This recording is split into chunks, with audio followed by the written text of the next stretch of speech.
पाकिस्तान और अफगानिस्तान के बीच तनाव एक बार फिर खतरनाक स्तर पर पहुंच गया है और इस बार मामला बेहद गंभीर है। अफगानिस्तान का दावा है कि पाकिस्तान ने उसकी राजधानी काबुल में एक अस्पताल पर एयर स्ट्राइक की और ये कोई छोटा हमला नहीं था। रिपोर्ट के मुताबिक इस हमले में करीब 400 लोगों की जान चली गई और 250 से ज्यादा लोग घायल हो गए। सोचिए, एक ऐसी जगह जो इलाज के लिए होती है, जहां लोग जिंदगी बचाने आते हैं, वही जगह तबाही का मंजर बन जाए तो हालात कितने भयावह होंगे। अफगानिस्तान के स्वास्थ्य मंत्रालय के प्रवक्ता शराफत जमान के अनुसार जिस अस्पताल को निशाना बनाया गया वो एक नशा मुक्ति केंद्र के रूप में इस्तेमाल हो रहा था।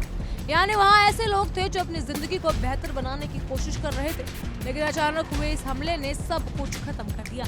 कई मासूमों की जान चली गई, कई परिवार बिखर गए और काबुल में मातम का माहौल छा गया।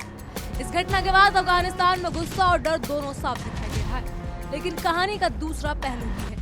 पाकिस्तान ने इन सभी आरोपों को पूरी तरह सिरे से खारिज कर दिया है। जी हाँ, पाकिस्तान के प्रधानमंत्री शहबाज शरीफ के प्रवक्ता ने साफ कहा कि ये आरोप निराधार है।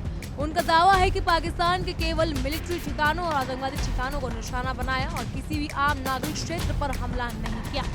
पाकिस्तान के सूचना मंत्रालय ने ये भी दोहराया कि ऑपरेशन सटीक थे और केवल टारगेटेड लोकेशन पर किए गए हैं। अब सवाल ये उठता है कि आखिर सच क्या है?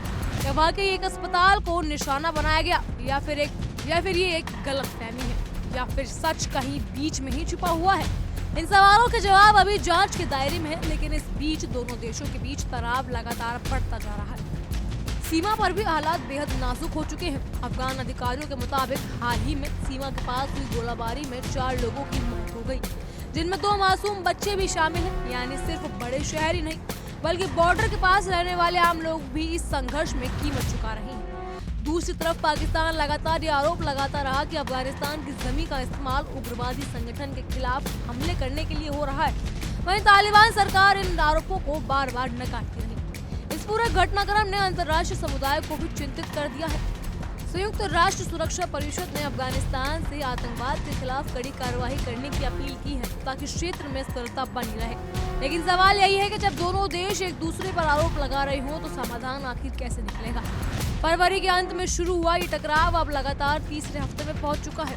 हमले तेज हो रहे हैं, बयानबाजी बढ़ रही है और हालात हर दिन और ज्यादा गंभीर होते जा रहे हैं। अगर समय रहते इसे कंट्रोल नहीं किया गया तो ये कई बड़े संघर्ष का रूप ले सकता है। इस बीच अफगानिस्तान के पूर्व नेता अब्दुल्ला ने भी इस हमले की कड़ी निंदा करी है। उन्होंने इसे अंतर्राष्ट्रीय कानून का उल्लंघन बताया और कहा कि ऐसे हमले किसी भी स्थिति में स्वीकार नहीं करे जाएंगे। उनका बयान ये दिखाता है कि अफगानिस्तान के भीतर इस घटना को लेकर गहरा आक्रोश है। सिर्फ राजनेता ही नहीं बल्कि खेल जगत से भी जुड़े लोग इस घटना से आहत हैं। अफगानिस्तान के स्टार क्रिकेटर मोहम्मद नबी ने भी इस हमले पर अपनी भावनाएं व्यक्त करते हुए एक बेहद भावुक संदेश लिखा। उन्होंने कहा, माएं अपने बेटे के नाम पुकारती रही, उनका इंतजार करती रही, लेकिन रमजान की 28वीं रात की उनकी जिंदगियां अधूरी रह गई। ये शब्द सिर्फ एक खिलाड़ी के नहीं बल्कि पूरे देश का दर्द बयां करते हैं। घटना हमें एक बार फिर सोचने पर मजबूर करती है कि जब 2 देशों के बीच तनाव बढ़ता है तो सबसे ज्यादा नुकसान किसका होता है? आम लोगों का, मासूम बच्चों का, उन परिवारों का जिनका इस राजनीति और संघर्ष से कोई लेना देना ही नहीं होता। युद्ध और हिंसा कभी समाधान नहीं होता, ये सिर्फ तबाही लाते हैं। अब देखने वाली बात ये होगी कि आगे क्या होता है। तो दोनों देश बातचीत का रास्ता अपनाते हैं या फिर ये टकराव और बढ़ता है?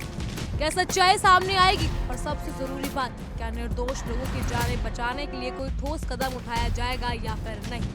इन सब पर आपकी क्या राय है हमें कमेंट सेक्शन के जरिए जरूर बताइएगा। फिलहाल के लिए इतना ही। तमाम खबरों के लिए फॉलो कीजिए इंडिया डेली को।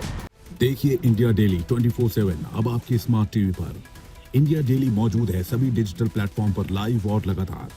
इंडिया डेली 24/7 हर दिन राष्ट्र को समर्पित।